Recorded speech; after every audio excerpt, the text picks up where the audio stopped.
Hi everyone, welcome back to another episode of Providence Money Wisdom Podcast. I'm your host, Isaac, Associate Advisor at Provident. Join with me today is Choong Hwee, who is our Solutions Specialist at Provident, and Jiamin, our Insurance Executive. Hi guys. Hi, Isaac. Before we begin the podcast, let's talk a little more about your Provident journey so far. So to all our listeners who may not be aware, Jiamin and Choong Hwee joined Provident this year. So let's start with Choong Hwee. How has your journey been so far? Oh, it's great. It has been more than 5 months since I joined.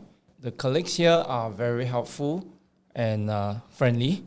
The culture is very family oriented, and the work that I do is interesting and is in line with my strong interest in personal finance. Yeah, so prior to joining Provident, could you let our listeners know what is your background and what you have been doing? Yes, my education and career background has always been in engineering. During the initial years, I already developed a strong interest in personal finance subjects. And since I left my previous company 9 years ago, and I begin to explore and more into the financial aspect, and then I get involved and become active in the personal finance community, like the 1M65, the CPF volunteering, and the Sidley community. And then last year, I came across Provident's advertisement for associate advisor position. I applied and went through interviews, and eventually I was fortunate to be accepted into the Provident family. So you applied for the associate advisor role, but in the end, you joined as a solution specialist. Yes, that's right. I see. Okay. At Provident, the way we hire usually, yes, you may be applying for this role, but during the interview process, we see that you could be more suitable for another role, and the most important thing is whether people that join us are aligned with our values. So Jiamin, what about yourself? How has your journey been so far? Yeah, it's been great. I've been with Provident for exactly 3 months today. So today is my confirmation. All Yay! right, congrats. Yeah. So prior to joining Provident, I actually spent around 10 years doing project management for the Singapore Armed Forces. And in 2021, because of a personal life circumstance, I had to read through my insurance statements. And that was the first time I actually read through the statements carefully after I bought the policies. And then I realized that I've been sold many unsuitable insurance products for my own needs, which prompted me to study more into the insurance topic. So eventually I became an insurance agent because I believe I can offer better insurance advice to my friends and family. But a few months into the sales journey, I reflected, and I feel that doing sales is actually not my strength. I'm actually more suited to be in a support and solutions role, which brings me here to Provident. The company culture and the kindness of the people here have been very inspiring for me so far. Right. So from your experience to being sold unsuitable products, it kind of lit a fire in you, and you wanted to try to help as many people, or the people around you at least, to try to rectify any potential financial pitfalls that they might have fallen into. Yeah, that's right. So thank you so much for sharing. Today's topic is children's education. Of course, both of you are from the solutions team, but we have strategically chosen both of you because, like myself, you both had overseas education experience. So I'll just start with sharing my own experience, having UK education from 2015 to 2018. So I have the privilege to have my education funded by my parents, both the tuition costs and living expenses. So during the course of study, I was really able to focus all my attention to my studies. And upon graduation, I have no debts to clear. So Choong Hwee, could you share a little bit about your overseas education? Yeah, my US education was in 1988 to 1990. I was doing my master's degree in US. I was very fortunate that my US education was covered by scholarship. My US education actually helped me a lot in my career. My last job involved developing products for global markets and also managing multiple teams in different countries. And we all know that US is a technology leader in the world. And so it gives me the technical foundation and also the insight into product development. So it prepared me very well in guiding the teams. And also this overseas exposure opened my eyes in foreign culture, and that helps me in interacting and managing people from different countries and different cultures. Thanks for sharing, Choong Hwee. I think Jiamin also had a scholarship, so I just realized I'm surrounded by scholars. So Jiamin, could you just briefly also share your overseas education experience? Yeah, so like yourself, I also studied in the UK from 2004 to 2008 with a government scholarship. So also very lucky with this scholarship, I also can focus on my studies. No need to worry about the tuition fees, the living expenses. And also I graduated in 2008, which is everyone know is the great financial crisis. So it's actually a blessing to secure a job prior to even graduating. Okay, thanks for sharing, guys. So let's dive deep into today's topic. So Choong Hwee, could you explain what is Providend's education planning philosophy? At Providend, the guiding principle of all our planning is to first make life decision before making financial decision. So children education planning is no exception. Before we plan the financial for children education, we need to ask ourselves a few of the life questions. So questions like, when will your children grow up and attend university? Where will they study, locally or overseas? And what kind of course of study they will undertake? So these are life questions that we need to sort out before we look at the financial goal. You know, it's so many different factors, right? You mentioned when will they go, where will they go, which course, etc. You know, to study until how far. So due to the multitude of different variables that is involved in education planning, it's very good that you wrote a 2-part article recently titled Wealth Planning for Your Child's Tertiary Education. So for listeners who are interested, the link will be made available in the description of this podcast. In the first part of the article, you have quite a number of key findings that are really interesting. So one of it is the difference between the cost of education for different countries. Could you share with our listeners what you found from your research on this? Yeah, the total cost of university education in different countries, it can range from under 100,000 to almost 1 million Sing dollar today. Just to clarify, because our research focused on the top university, so because we want to set a more conservative financial goal for our planning. So this range could be on the high side, but nevertheless, the costliest country is still US and followed by UK, Australia, and Singapore. Not forgetting that the cost I mentioned is today's numbers. It will escalate in the future due to inflation. And for the overseas education, there's another factor, which is the currency exchange rate. Right. So for myself personally, I studied in the UK. I studied in Newcastle. But I mean, you mentioned that just now you studied in London. The cost of living may vary even within the same country. So I mean, you know, when you were in London, do you travel to different parts of the UK? And what's the cost of living like compared to London? My friends and I, we actually screamed and saved on our daily expenses so that we save enough to do some backpacking and traveling. Within UK itself, I believe the food and transport costs are quite similar across cities.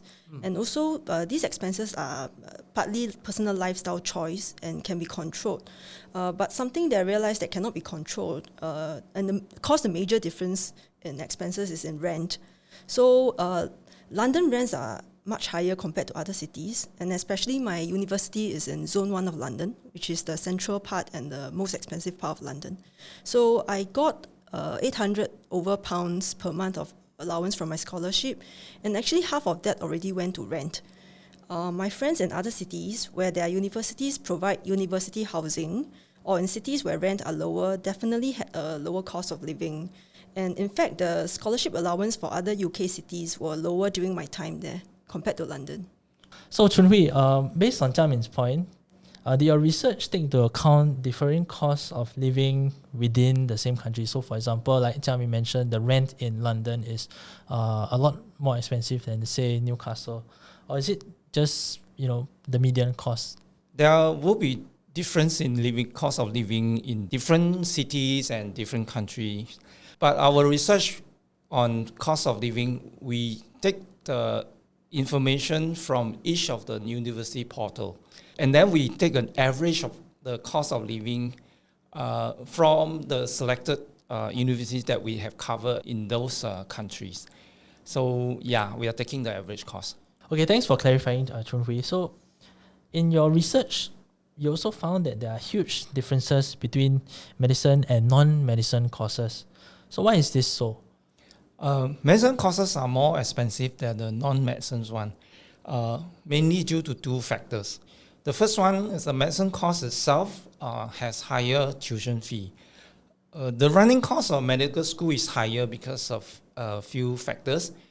First, the faculty and the staff are highly qualified and they command higher salaries. Secondly, the medical education requires specialized facilities, laboratories, and equipment, and this result in higher costs of maintenance, and you need to do regular upgrade to maintain leading edge in medicine field. The second factor is actually the medicine course generally have a longer duration. So you multiply by the number of years study in medical school, that translates to higher tuition fees. Right, so to put it simply, the cost is more expensive and it's longer. Yes. Another point from your research that I noted is that your team recommends that we use an inflation rate of 4% for tuition fees. And even though tuition fees inflation varies from country to country, so why do you think, or rather why do you use 4% as a baseline across all countries? From our research, we saw that the tuition fee inflation rate vary from 2.5% to 5% across different countries as well as different universities. For overseas universities, there is an added uncertainty in currency exchange rate that will affect tuition fee inflation in Singapore dollar terms. To address this complexity and uncertainty in tuition fee projection, we suggest using 4% as a baseline inflation rate to simplify the process of projecting the tuition fee due to inflation. And we add a buffer amount to cater for possible SGD fluctuation against the targeted foreign currency. Right, so currency rate is actually a very important point that you brought up. So Jiamin, just curious, when you were studying in London from 2004 to 2008, right, you mentioned, so roughly what was the pound to SGD exchange rate? When I first arrived in 2004, the exchange rate was more than 3 Singapore dollars to one wow. British pound. Yeah, so when I buy milk, right, times 3. Don't dare to drink. But I graduated in the year of the GFC, as I mentioned just now, right? And in that year, the pound weakened against the Sing dollars quite significantly. And by the end of 2008, I believe the rate has dropped to less than 2.2 Sing dollar to 1 British pound. Yeah, so I think it stayed about 2.2. So I went to the UK in 2015. 2.2 was roughly the rate that I got. But as we all know, in 2016, Brexit happened. So the following year, I saw a huge discount in my tuition fee because they didn't really adjust the fees then. It was too quick. From 2.2 SGD to 1 GBP, it dropped to about 1.8, 1.7, 1.8 SGD to 1 GBP. It's definitely a huge factor, and it's great that your research really covered this. With so many moving parts, how do we circumvent miscalculating for children's education?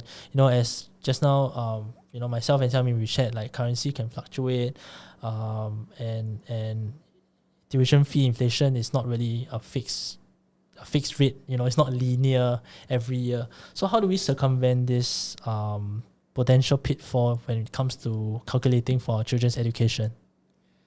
Yes, we need to recognize that the target education fund amount is an estimate at best due to all these moving parts. Therefore, we need to regularly review and revise the target amount amidst the changes in education needs, university landscapes, inflation rates, and currency movement. Right, so Choong Hwee, it's important to always regularly review your plan lah. So, of course, as a starting point, we'll use 4% tuition fee inflation and 3% inflation. But, we project maybe we're planning for student education that occurs in 15 years' time. But of course, along the way, maybe every year or every 2 years, it's really important to relook at the plan and adjust accordingly. So over time, if there's any significant changes, we can adapt our financial plan to it. Yes. So Choong Hwee, in the second part of your article, you suggested 5 steps to plan for children's education. So very briefly, what are these 5 steps? Sure. The first step would be to take stock of what you have and how much you can commit to your children's education goal. Step 2 is to determine how much you need to save and invest towards your goal. And step 3, to select an appropriate investment vehicle based on your risk tolerance, time horizon, and expected returns. The fourth step would be to regularly review your goal and monitor your investment returns against the goal. If necessary, adjust your wealth plan to cater for changing circumstances.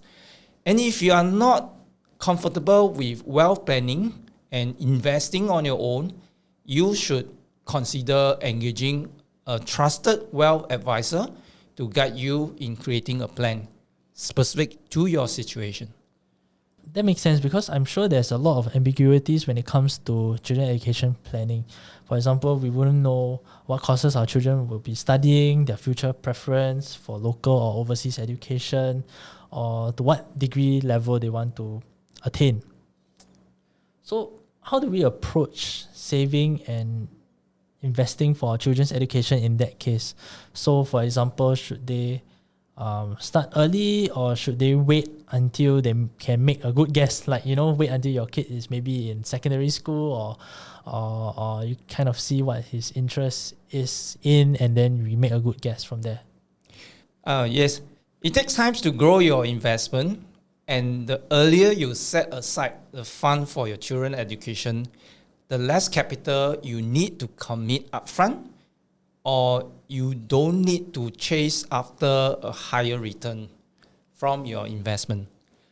So it is good to start early with a ballpark target, and as your children grow over the years, you revise the goal and the plan accordingly. Of course, the ideal situation if all your kids get a scholarship like yourself and Jiamin lah. Sure, but you can't plan for scholarship. Yeah, so that will be, but that puts a lot of pressure on the kids lah. So I mean, did your parents save up for education, and how did they feel when you attained your scholarship? I would suppose they were over the moon lah.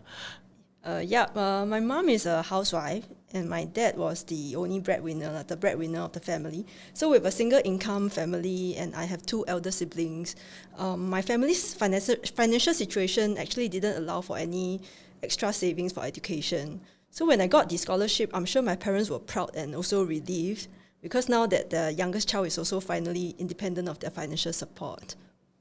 Okay, so hypothetically, in cases where parents saved up for an overseas education but their kids got a scholarship, so what do parents, or rather what should parents do with the excess money they will have? I mean, they saved up maybe 50K for their kids' tuition fees, and then in the end the kid got a scholarship. What should they do with this money? Parents can reallocate the excess money to other needs, or hold it as a contingency fund till your children's education needs is fully met. Right, that's a good point because I think there are a lot of cases where, or at least from my experience, where a lot of my peers actually changed course. When they went to the UK, halfway they felt that the course is not for them, it's not what they thought it would be, and then they have to change course lah. So if the parents thought that, actually I have this excess money, I'm just going to fund my other goals or not hold it as contingency. This is one of the factor that could really, cause them to have a shortfall lah eventually. Yeah, I agree, Isaac. Yeah, in fact, I think at the age of 19 or 21, for those guys who need to go to NS, we have to recognize that it's still a very early age for people to have identified their career paths. So personally, I have seen my fellow scholar friend who got attracted to working in the City of London as an investment banker and broke his scholarship contract in his final years of studies. So he broke it when he was still under bond, is it? Correct. So he signed up to be an engineer of the government, right? And then when you go overseas, you get more exposure to the work opportunities available overseas, right? And then you go for a few internships. It makes you know your aspirations clearer, right? And other than this friend, I also know of other scholars who realize that they don't want to do scientific research after getting a scholarship sponsor all the way to the PhD level. Yeah. So in this case, I think it's prudent for parents whose children have a scholarship to keep in mind the possibility of their children wanting to change course or wanting a different career path than what they originally signed up for, and consider holding on to the fund they have prepared until after their children graduate or finish their bond. Right, that makes sense. I think this also applies to those that saved up for even overseas or local education. To always consider that things can always change. So just try to hold on to it until they are independent. Yeah. Choong Hwee, what do you think? As the saying goes, the only constant is change. A plan, however solid it is, can be derailed by changes in circumstances. So the key to deal with such uncertainty is to monitor the change and adjust the plan accordingly from the parent's perspective. Right, so the takeaway from this episode is that there's really a lot of moving parts, and like what Choong Hwee mentioned, the only constant is change. There is factors of currency fluctuation. There's different inflation rates that are not linear across different countries. We have to consider what's our children's preferences, and even when they have a preference, this preference could change. That's why Choong Hwee keep mentioning that regularly reviewing your plan is very prudent, and of course to not make this plan in isolation to your overall wealth plan. So not to plan this in isolation, because you really the first step is to really see how much resources you can commit to this plan. So this one has to be done in conjunction with your overall wealth plan also in terms of children education planning. If you don't mind me asking a more personal question, let's start with Jiamin. Right, so Jiamin, you are a parent. Yeah, I have two children. You have two kids? The older one is 11 this year. The younger one is 8 years old. Right. Yeah. So let me put you on the spot here. If you don't mind sharing, what have you planned for your kids in terms of children education? Based on my resources, I can only plan for a local education for my children. Hopefully, if they want to go overseas, they can get a scholarship like myself. But I'm very glad that after Choong Hwee's article is out, I realized that I've been doing the steps that he mentioned in the article. So take note of my resources. Then every month, put into a RSP the amount of money that I can commit to that fund, and then let it grow and compound using passive index funds. Yeah. Okay, thanks Jiamin for sharing. So what about you, Choong Hwee? Yeah, I have two sons as well. The elder one is now studying in university. I'm blessed that he is studying under scholarship right now, so I don't have to worry too much about the cost. My younger son is in the army right now. My plan for him is same as Jiamin, to cater for local educations. If he wants to go to overseas, I think he ever mentioned he was thinking of going to Japan. But I told him, you either get a scholarship or you seek financial assistance from the university there. Right, Choong Hwee. So we wish him all the best in his journey to learn Japanese. So this concludes our episode. Thank you so much, Choong Hwee and Jiamin, for really taking the time today to be my guest. And also to both you and your teams, extensive work behind the scenes to ensure that we provide the best wealth advice we can for our clients. To all our listeners, I hope you enjoyed our discussion on children's education planning. If you like this episode, follow our podcast and follow us on social media for similar contents. As always, thank you for listening, and I'll see you in the next episode. All analysis, views or opinions from interviews, recommendations and other information broadcasted, podcasted or published herein are provided for general information purposes only. Information expressed does not take into account any specific situation, particular needs or objectives, and should not be construed as specific advice or a recommendation. Information has been obtained from sources that are deemed to be reliable, but their accuracy and completeness cannot be guaranteed. Always consult with a qualified investment, legal or tax professional before taking any action.